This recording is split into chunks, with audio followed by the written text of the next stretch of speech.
All right, small group today, which is good. Means everybody, except if you're not feeling above the weather, everybody will get to contribute. And maybe Christina, you can talk about it. Stats about weather related and how poor you perform when you're not feeling good. Who knows?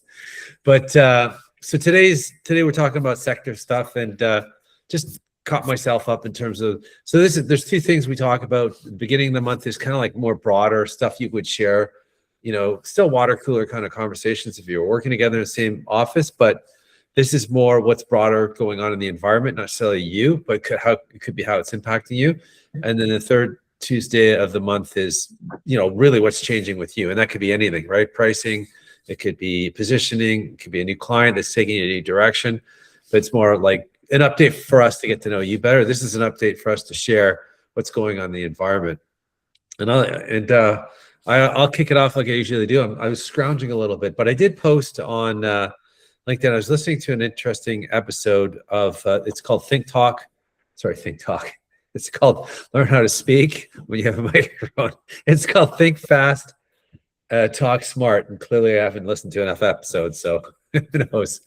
But they had a guest on, and the topic, so one of the areas of the topic that really caught my attention is this concept of this Christmas tree effect. And I related it to, if you ever read Innovator's Dilemma by Clay Christensen, that talks about how it's this concept of how when we innovate, we just add more and more and more and more, and we don't really kind of take a step back. And it's like, are we even heading in the right direction? So he did a lot of studies on the growth of the computers, growth of different software systems, like the floppy disk to the hard disk to the what, if you guys are old enough to remember all that stuff, and kind of like the mindset of everybody, how they were innovating. It's like, okay, we need a faster of this, a bigger of that. And then you would see somebody come into the market with a lower priced item, smaller, less capable, but took the market away, and mostly because the feature set had gotten so far and above what the actual consumer demand was. And so this is the same idea of the Christmas tree. If you guys are Christmas lovers, like my wife is certainly a Christmas lover, every year there's a new box of stuff to go on the tree, and I'm just like, how is this tree going to keep handling more and more stuff? But that's how we're making the product better. So that was one of the things I heard, kind of latched on in terms of thinking about innovation, just trying to think beyond a certain situation you're in, and like, is there a new question to ask, new approach? So that kind of caught me, and I think there's in this race right now with AI and things like that, it's just like, what's going to be the thing that dictates who the winner is, right? Is it going to be more bandwidth? And you saw, is it DeepSeek? Was it Deep? Oh man, I always do that to myself. The Chinese version of DeepSeek. Yeah, DeepSeek. Yeah, it was coming out funny. So it's made do with without the same, like they had the constraints on terms of the chips and constraints in terms of the power, the bandwidth, but they were able to kind of replicate the same sort of growth. And I just remember the name of that podcast. It's like how constraints can actually elevate creativity, and it's funny. Like I was an art student at one time. Like, it was one of those things. I came out of high school. When you're in high school, you don't know anything about what you want to do, and everybody's like, "Oh, you should do art. You're good at art. You should do that." And one of the things I remember back in my creative class, we had a painting class, and you'd be sitting there on a blank canvas, and if you were stuck, the teacher would come up behind you, grab a swash of paint, throw it onto the canvas. He goes, "There, you're free." And it's just kind of throwing constraints on, right? It's like, okay, now you're broken out of like infinity, right? Like, and you guys have probably heard this decision paralysis sort of thing, right? Too much choice, people can't choose. So that's one thing that kind of stuck with me. What about you guys? Is there anything, and it doesn't have to be huge, it could be small, it can be big, anything you're noticing? And I know it's hard to go from month to month, there's not a lot of changes, but if there's anything you could share, that'd be awesome. And while we're thinking, go ahead, Michelle. Oh, I was. There you go. Jody raised her hand, so go ahead. Okay. I was just going to share, and I don't know if this is kind of what you're looking at. I was at a CEO peer group on Friday. And what was really interesting, the way the session was structured was that everyone anonymously had to submit an issue that they wanted to discuss with the whole group. And then we looked at kind of all the issues that had been submitted, and we basically chose the ones that were kind of the most common themes. And so I mention it because lead generation and the impact that AI is having on lead generation, and how do you make that decision in the B2B space about, are you investing in tools, like which activities should you be prioritizing in this space? We talked about it for an hour and a half. Like, it was really interesting how organized, and so many different layers of conversation came out of it, in terms of just the general complexity, and even how people are reluctant to make decisions, and how it's causing them, even like on the decision end, like the researching that they're doing within AI. And it was fascinating conversation. I'm just sharing it because it was, a group of 30 like kind of people all brought together. But this was a common concern that they were all experiencing some frustration with. So I like that one. the So type of thing that you're looking for in terms of sector. no, that's perfect. That's a really, there's a couple of things there that I like. I like the blind element of contributing, because there's something about kind of like, stating a challenge out loud, especially when you're, a CEO or somebody that's just with leadership. It's almost like, admitting there's falsehood. And if I caught it right, they had a challenge with lead generation. Is that Yes, but it was interesting the way it came to life in the discussion. And so it was, there big themes were around the role AI plays in lead generation, and then a general observation in terms of how decisions are actually getting made, and the input that they're observing is starting to go into decision making now. And so it was kind of interesting that people are starting to observe some real differences, especially on that second one. So was it the first one, but the second one was sort of the one that was was it a decision slowdown? Was that some of the concerns they were having?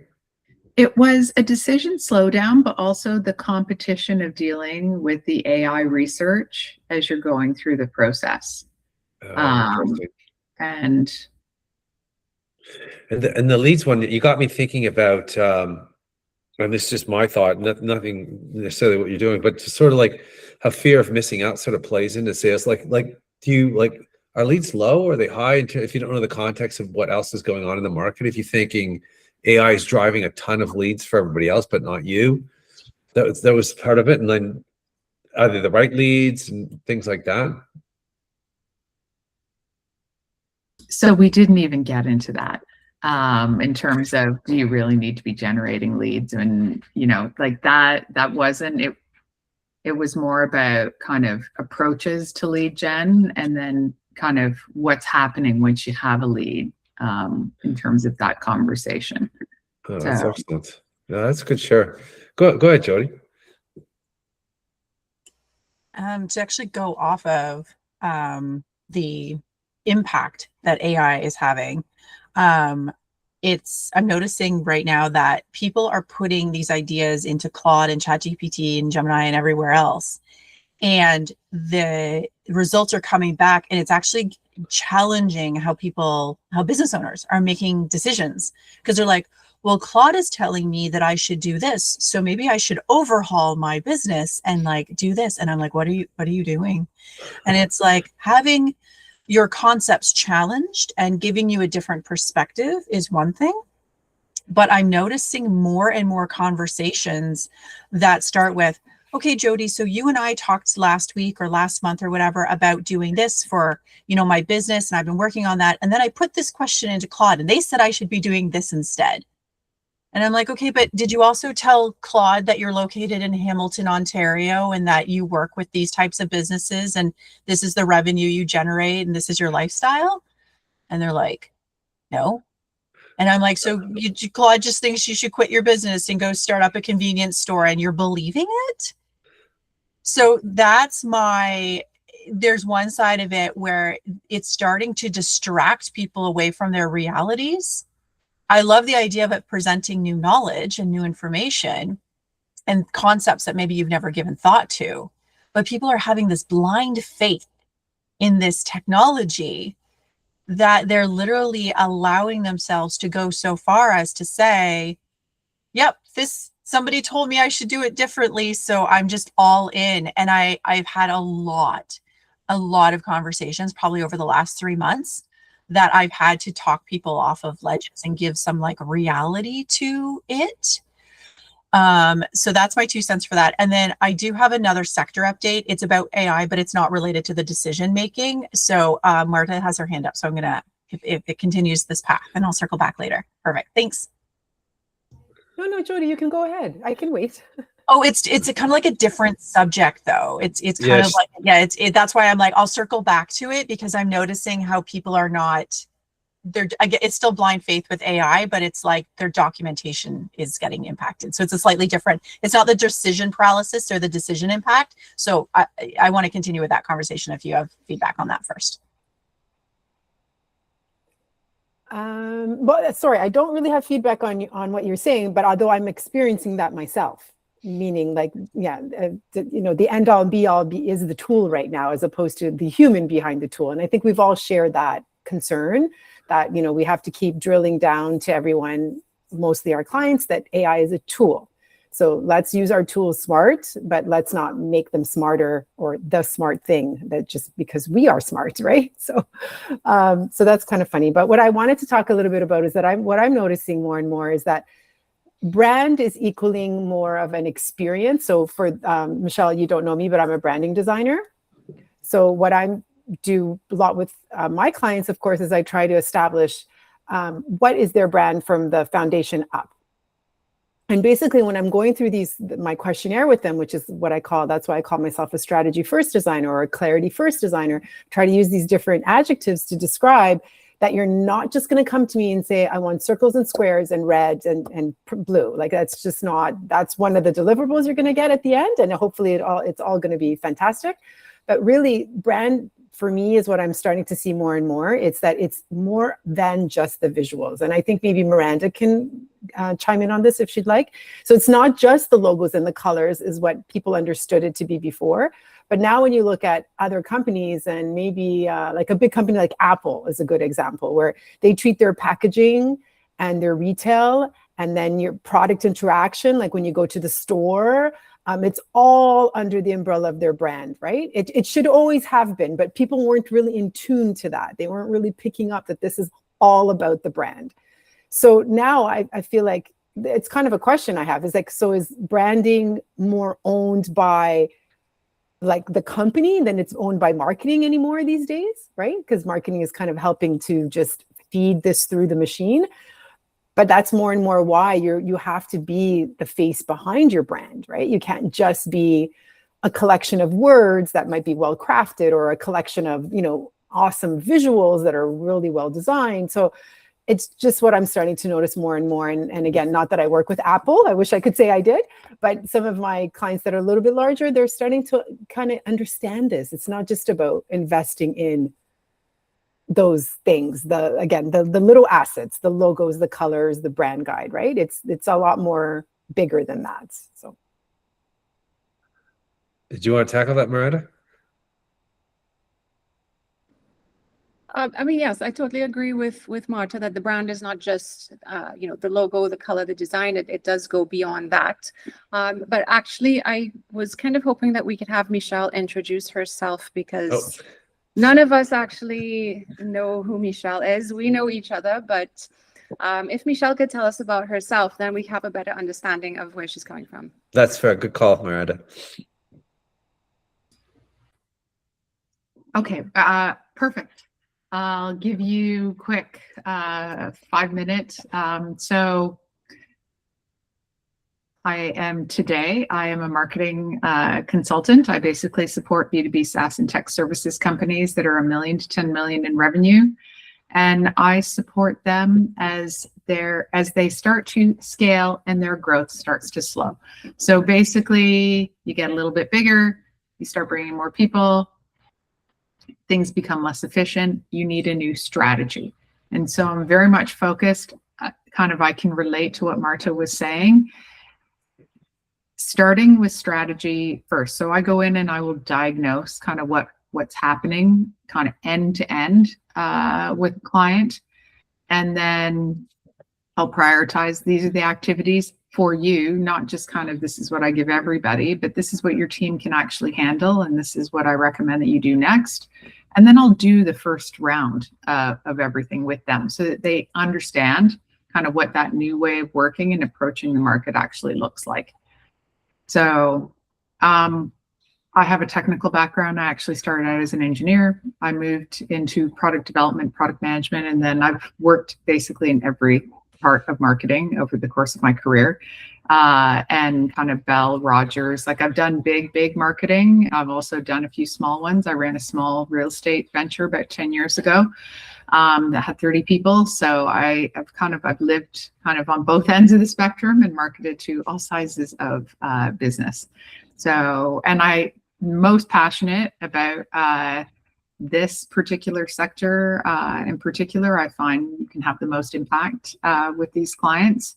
So I really enjoy working with them. And as a side thing that Christina also knows, because she's attending my AI night that I'm hosting with my colleague, Dr. Ainsley Harris. I'm also very passionate about improving AI literacy amongst women, getting women a lot more engaged in using AI tools, making them part of their day-to-day, having an impact on the AI conversation in general. And so we actually have an evening where we're starting that going and kind of looking to how we can start to build out a community around that area. Because I don't know if you experience this, but I go to a lot of AI events and I find that the number of women there is really dismal. And so I'm not interested in continuing to see that happen. So it's tech in general. I think I grew up in that world. You could have, like right now with the people participating at the undergrad level, there's stronger female, right? Depending, but it really depends on the program you're in. I went in IT program. It was highly skewed to male, but I think that's starting to sway a little bit now. But yeah, it's interesting. I haven't seen this since I was in university, to be honest with you. Like I have an electrical engineering background, so very technical. And there were 8 women in our class of 115. And so it's the same thing. I go to these AI nights, I look around and I can count the number of women in the audience. And so, you know, how do we encourage women to be more active and have an impact? Like AI is going to have a huge impact on society in general, and how we implement it and what we do with it. Like, you know, we all need to be involved.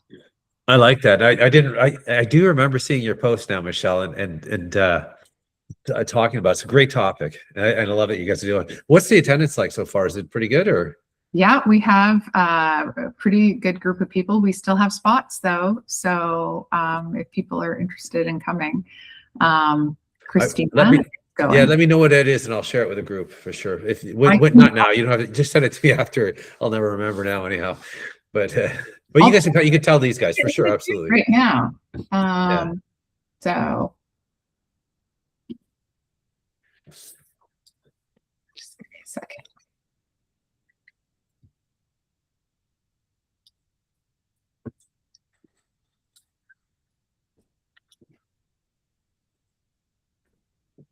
You can post it if you post it in the chat, it'll go with us too. That's what I'm doing. I'm gonna perfect. put it in here and then everyone can just see it. So Jody, do you want to switch topics now? Oh, were you going to say it, Michelle, or are you going to say it out loud? Sorry. Oh, no, you put sorry. It in. I didn't mean to cut you off. That was kind of my introduction. I spoke for more than a few minutes, so I thought perfect. That was. And Marta, I can totally, what you're talking about with Apple, I have spent lots of time working with them. I was at Rogers when we actually launched the first iPhone in Canada. Wow. So yeah, I'm dating myself there. So yes, I've had a front row seat to what they do. So they're an impressive brand. Excellent. Jody, go ahead.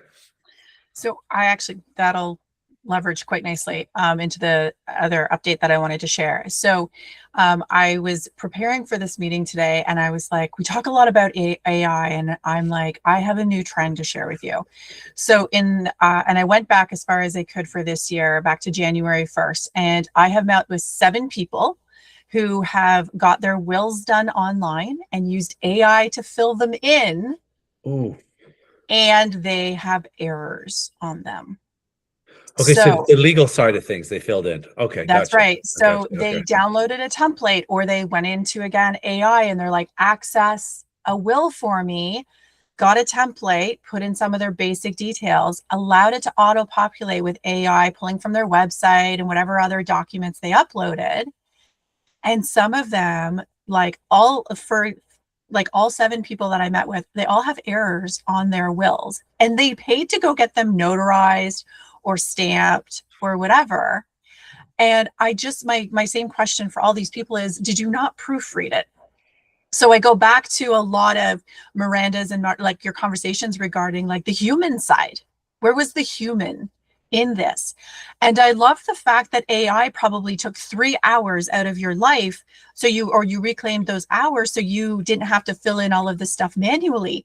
But you took a legal document, you handed over, I don't even know how many personal documents, to AI for it to draw and populate this will for you. One person had their name spelled wrong, legit, their first name was spelled wrong. The other people had their SIN numbers wrong. They put in credit card numbers instead, which got me bringing awareness to, why are you sharing this? Why are you sharing your SIN and your credit card numbers in an AI platform? And then there's some people had put their beneficiary names in improperly. Their house number, talking about the mortgage they own for their house, was an old house, wasn't even their current home. So I've definitely had resistance to jumping on the AI bandwagon. I'm not going to lie, over the last couple of years, but over the last probably 6 to 9 months, I've experimented and experienced it a lot more because I have a lot more conversations with my clients about it. But I need to reaffirm the conversations that a lot of the members of this group keep saying, that it's a tool, and that's all that it is. It's not perfect. And now people have to go and either pay to get these wills updated, or they have to go and meet with somebody to get their will properly done, which is what most of them have done. I'm like, you need to go work with a wills and estate lawyer, because this will not stand up in court, and this will actually create controversy for your beneficiaries moving forward. So Rich, make sure you proofread your will. But that was the trend that I actually wanted to bring up today regarding AI, and how I'm noticing that people are literally blanket believing and trusting in this wonderful, vast technology, but to a point that they're just signing off on legal documents that can do a lot of harm because of the errors that are being transferred over. So I want to know if a lot of you, in previous meetings, we had talked about how people were using AI to fill in your branding questionnaire for a while ago, and how that was a struggle, and how you really recommend people not to do that. And I was just wondering if people are finding that AI is impacting how the documentation side, the details side of you working with clients. I can only imagine Kim's response to this, but that's what I kind of wanted to propose to the group today. There's that question of that expertise, leadership. How do you know? I mean, some of the stuff, when you said there was making mistakes, I thought it was the legalese aspects of it, right? Because Yeah. when you do willful, I was like, boom, boom, oh, you're done. Oh, that's all you need to do. But then it fills in the legalese aspect. I thought that's where it was making mistakes. But this is your personal information that it's you got to read. You got to maybe the document doesn't sound like you get lost in it, but it's the same thing with anything, right? So when you're writing a proposal and you're using AI to help you generate some of the subject matter expert, if you don't have an expertise in it, you can read through it and it sounds so confidently correct Mhm. that you need to do fact checking. And I guess that's time consuming when you're trying to save time using AI, right? It But is. wow, the And mistakes then that there's can happen. sorry, there was one person who even just went into, I think they went into Claude and they're like, I need you to write me a will. Here's the details. I need you to assign this, this, and this. And it wasn't even for Ontario, Canada. It was for Boston, Massachusetts. That's where the Oh. legalese part came in. And I'm like, who is this good for? What was the value of this? So in that meeting that I had with them, we actually opened back up. I think it was ChatGPT, and I said, I want you to Google to learn the average cost of your family or next of kin submitting an inaccurate will for probate or for account access, and I want you to learn exactly how much money that's going to cost your family from your estate to have to now go through this process because you couldn't spend more than 15 minutes on such a valuable document. And Yeah, it was between $3,000 to $4,000, just so you're aware, was the answer. wow. Yeah. It's crazy. Yep. There's definitely areas where you need to spend a lot more time, right? Like if you're gonna hand off, delegate some areas, sure, but there's some areas you just need to own on your own. So that's Yep. interesting. Yeah. What about Miranda? Do we even did you get a chance to answer what to add color, I guess, to what Marta was saying in terms of the brand aspect of it? You agreed with it, I guess. That was Well, I mean, I think large corporations have been always ensuring that their brand is represented in any manner that their company is represented, down to even the way that people speak about their organization. They tend to use the same terminology when they have been well trained in the culture and the brand of the company. So I noticed that a long time ago when we were working in oil and gas, those large companies, they know exactly what their culture is, what their brand is, what the words are, and the type of language that they use. So they can repeat that pretty easily, especially like a senior leadership team. Whereas smaller businesses that might not have put a lot of effort into their branding, they just think their brand is their color, their logo, and not much else, right? They don't see the big picture. And then you notice that when you speak to them or they are on camera. And Michelle, just so that you know, I do video production for corporations. So the small businesses, they don't always get it. The employees don't always get it. They haven't been educated in what their brand is. So then you get all these kind of like mixed messages, different kind of vocabulary that they're using. So, and I mean, that's kind of expected too, because it's a small business. So they haven't put all the time and effort into it. But there's definitely areas that, can be improved, even if you are a small business. And I think that is, if you work with, a writer or a brand person, Kim or Marta, then you can start to focus your brand in everything that you do, not just in your graphics and your design. I read about this a lot, and I'm sure this is probably piquing your interest too, Michelle, is that so it's one thing. So if you're talking about brand and you're talking about the values of the organization, characters, what the passion in terms of what drives that business, when the company's small enough and it can be owned by that entrepreneur, that's pretty easy to do. It's like, well, how would you react to that? Well, I am the brand, this is my values, this is what it means.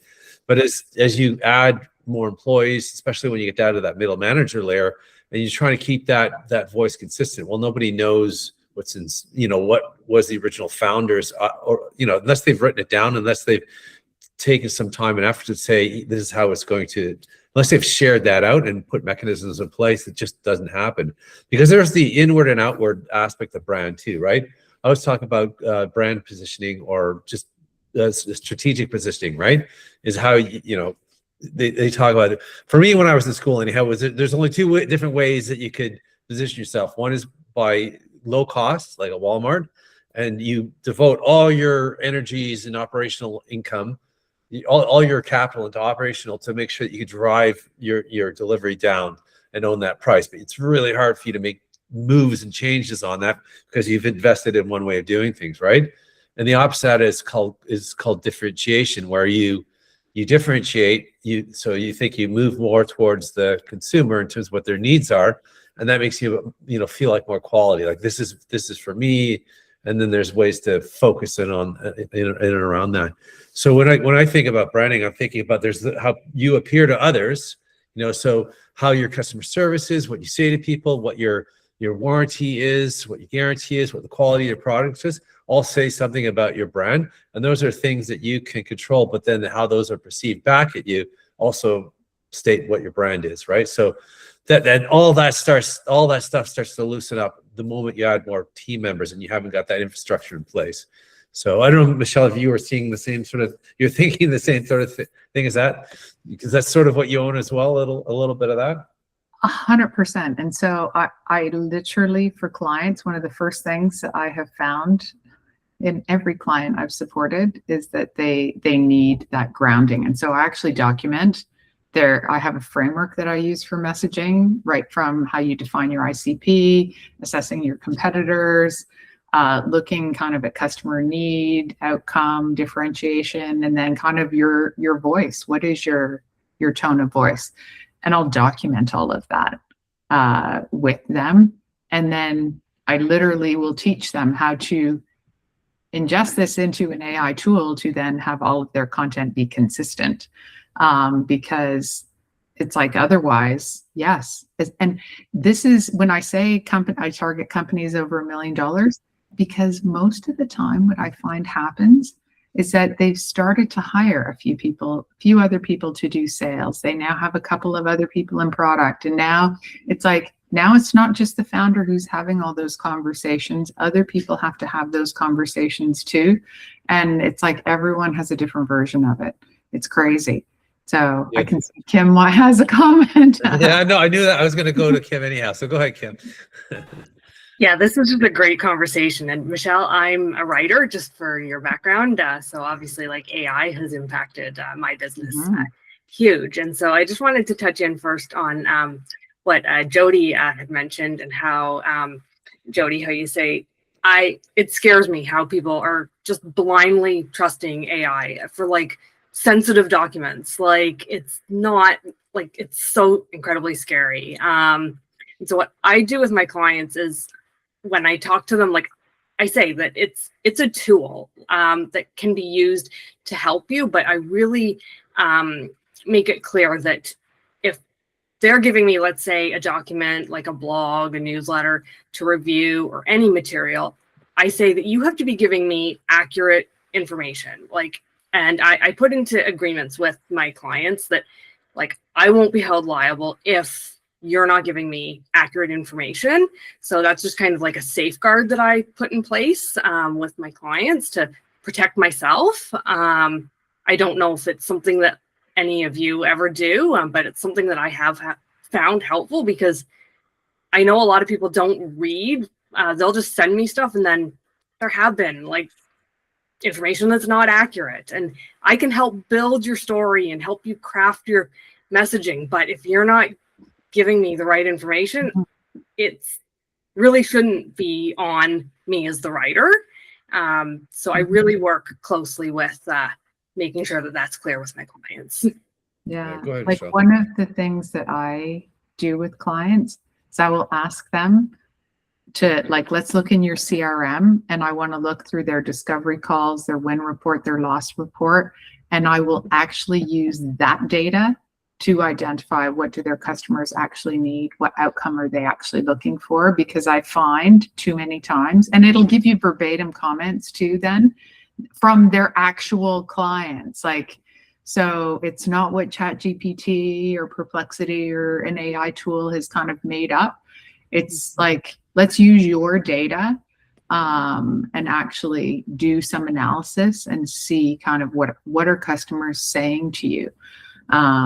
Because I find the same thing. It's like, I had a client who did something similar, and I was like, he came back to me and he said, I put this all into ChatGPT, and they said we should position ourselves this way. And, he's got these great words. And I said, so the only problem is all you've done is describe your product. Mm-hmm. Like, if it doesn't actually understand how to think like a marketing person. And so, like, what's in it for the customer? Why do they care? How do they benefit? Like, if there's nothing in there, they're not going to look at that information. It won't be valuable to them. But it's hard to get people's heads around that if they're sort of already down a path. It's crazy. And so I think if they're not reading what they're giving you, Kim, or anybody, if they're not reading what they're giving you, like just kind of going on what you're saying, Michelle, are they reading what you give back to them? Like and what's going out in the world about them? I was thinking about you, Christina. I know you're not feeling 100%, but it's just like, okay, when we're going out to advertise, to acquire new clients, and Christina's in a lot of digital marketing, paid media and whatnot, how is that messaging getting decided, basically, right? If you don't have some coherent sort of brand, or like what promotions, what should we drive people in? Go ahead, Christina. Yeah, no, I'll just speak quickly because, yeah, as I said, I don't know who was in here at the beginning. I'm not feeling great, so I'm a little bit just listening today. Again, I guess agree on everything that everyone's saying. Like, you have to make sure that the messaging is correct. You're like, I turned down kind of advertising campaigns with clients if like things aren't necessarily clear, or sort of pushed and connected them with people to be able to clarify their messaging before actually it gets out to market. And yeah, I've seen everything what people are saying. I've seen people taking kind of AI, literally, they haven't even thought through it. Like, even I had something this morning, if someone wanted to do something for my husband's company that made absolutely no sense, they hadn't necessarily thought through it. They had just put something into a document. So I guess I don't necessarily have an insightful point to make, except for the fact that I agree in terms of clarity of messaging. I agree there's no point in advertising if you're not thinking about the benefit to the customer. It can't necessarily be product central. So sorry, talking a little bit in circles today, but happy to answer any other questions. You got me thinking about. No, go ahead. Yeah. Keep it. Sorry. You got No. I was just going to say, and for clarity for Michelle, for me, yeah, I do Google Ads, AI search, and SEO. So that's sort of the angle, and a passion on AI. Hence, kind of coming to your seminar with friends and Margot. Okay. Nice. You got me thinking about a purchase for my youngest. My youngest is into music. He's creating his own music using FL Studio and whatnot. He's had a set of headphones like mine, like the Beats, and these ones tend to break at the hinges a lot. Like my two boys gone through 3 altogether. So we were out looking for new ones, and he's like, you can test the headphones in the stores, but you only test them with the music they give you. He wants to hear it with his own created music, right? So every time we've done this twice, I bought one on Amazon. And just because of the brand, I was looking for something more sturdy, in line with what he liked, using AI to kind of describe, give me the top 3. And I bought it. He listened to it, didn't like it, sent it back. And then, okay, let's go to the store together. You're listening. He says, but this is not my music. Then he takes it home, puts his music on, and again, it's not. So I was trying to describe to him, like, nobody's going to let you, for whatever reason, they got it all set up. I guess because they don't want you to just take the headphones. So they got all the music all plugged in and set up, right? You can't just bring in your own headphone and listen to that sound quality, one same beat of music across, right? And I said, well, I was telling him, well, here's how you can check quality. You got to look at the reviews. You got to look at what they say. Where are they investing? What benefits and features are they're highlighting? And you kind of decipher quality through all that language, right? So there's another conversation about brand. There's the reviews that's spoken about. How do you address that? Where do those views come from? And usually stem from the effort you put into the quality, like of where you put the efforts, right? So like even the one brand of headphones had heavier bass, and as it went up, higher quality, less bass, like the bass kind of clouds over the rest of the music, right? But it's interesting in terms of like, where are you putting the emphasis? That's where your brand, like that's what distinguishes you from the rest, right? Like take a pair of running shoes or anything like that. How you decide which one to buy is basically what resonates more with you in terms of where they've emphasized the quality in their investments. Yeah, and brand 100% to what Marta was saying before, and like Michelle with the big companies, and I work for larger companies as well, and absolutely, like brand is every single touch point someone has with your brand, whether it's at the store level, whether it's with the product, whether it's with the customer service person, whether like every single touch point. And other people even say brand is what people say about you or your company when you're not in the room. So it's not what you necessarily say about yourself. So.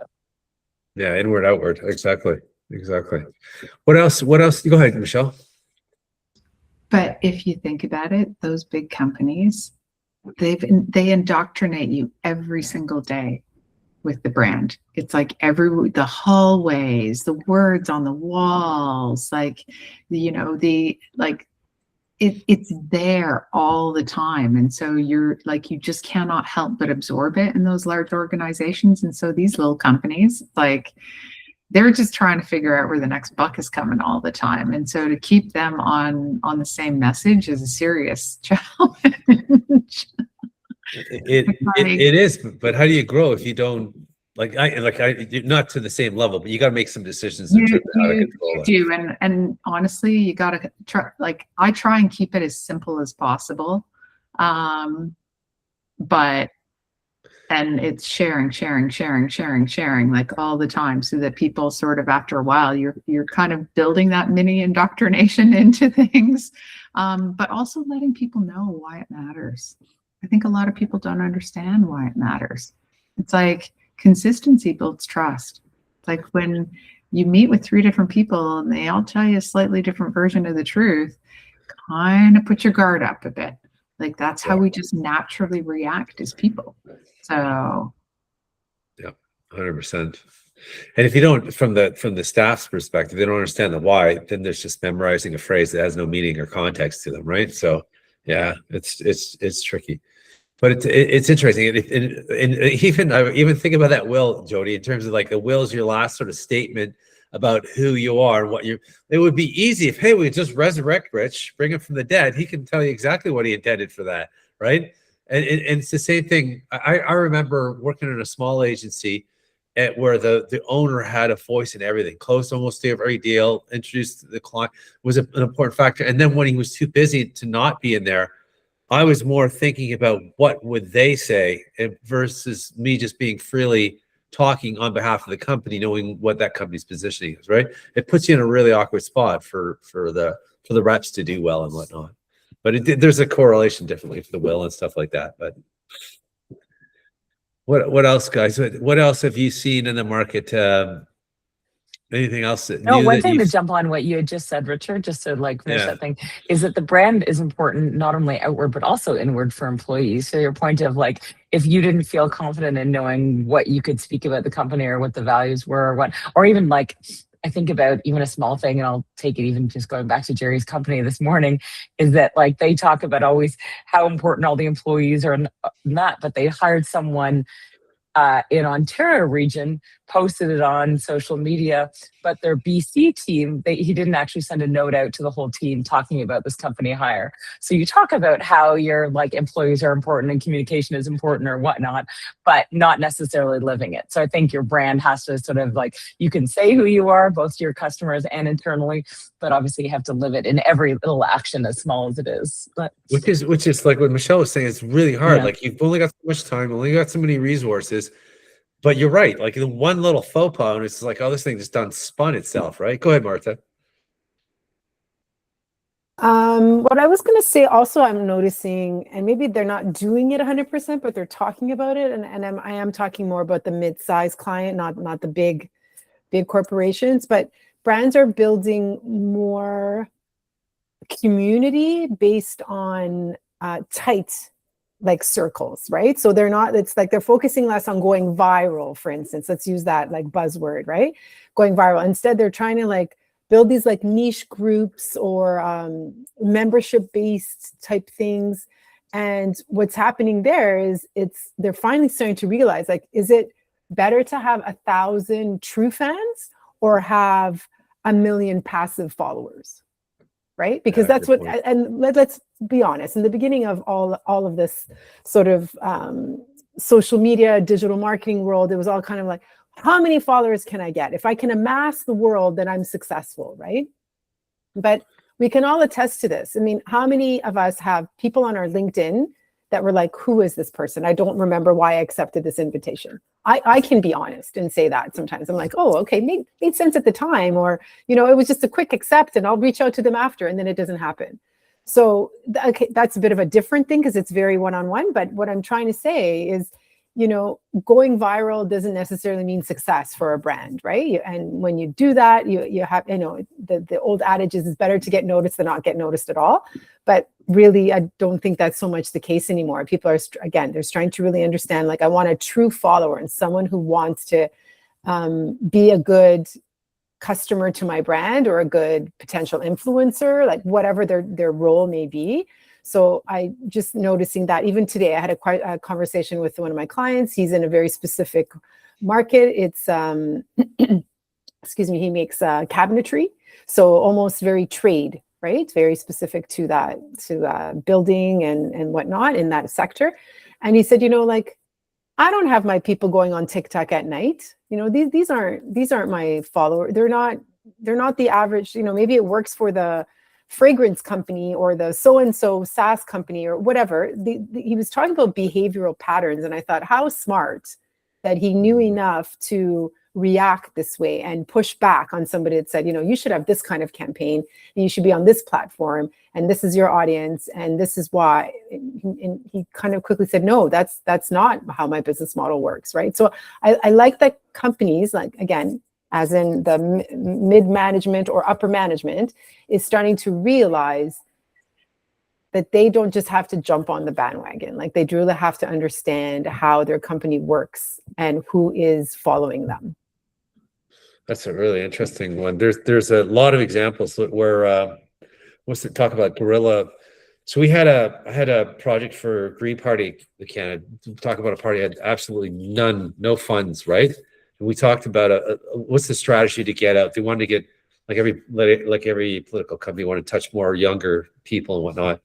And we tried to look at like building communities of communities, right? And how do we support those different communities, right? Because it's like, how do you elevate without a lot of money and a lot of influence? You can't gather everybody in a big stadium, but how do you get the other way I can relate to it, Marta, the meeting house church, sort of bring all that. But so the pastor used to talk about, there's the book that has the message, there's the pastor that speaks the message, and then there's you and your family and how you understand it, right? So it's the same thing with the brands. Like, it's what you put outside in terms of what you will put on your website, but then it's how people react to that website, and then internally on the families at the dinner table, what do they say, right?